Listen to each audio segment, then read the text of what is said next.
Meantime, we have some breaking news right now that we're following on Capitol Hill. In the last hour, lawmakers in the House passed two bills that could have a big impact on D.C.'s criminal justice system. Yeah, so these bills would change the district's laws regarding juvenile suspects. And our Matt Gregory is on the Hill for us tonight. Matt, sort of walk us through what these bills would do. And so these are the first two of four crime bills, Leslie, that will be voted on this week by the House of Representatives. The first one that was really dealt with Youth Rehabilitation Act, sort of changing D.C. standards for that, repealing some of the work they've done. And then the second bill would lower the age minors could be charged as adults.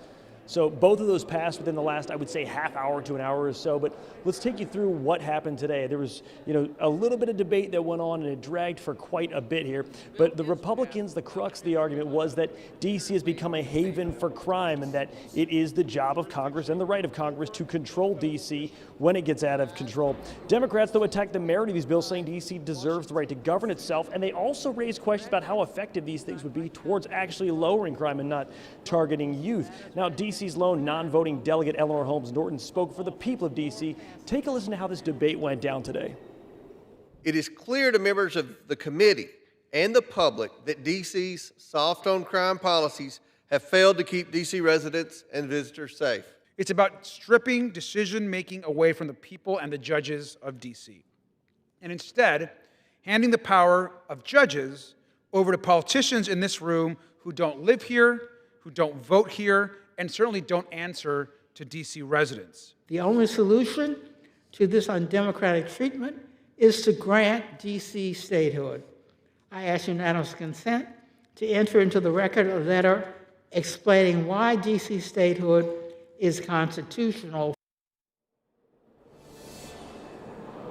Now, we asked Eleanor Holmes Norton's staff if she would have time to talk to us afterwards. They declined an interview request that we had.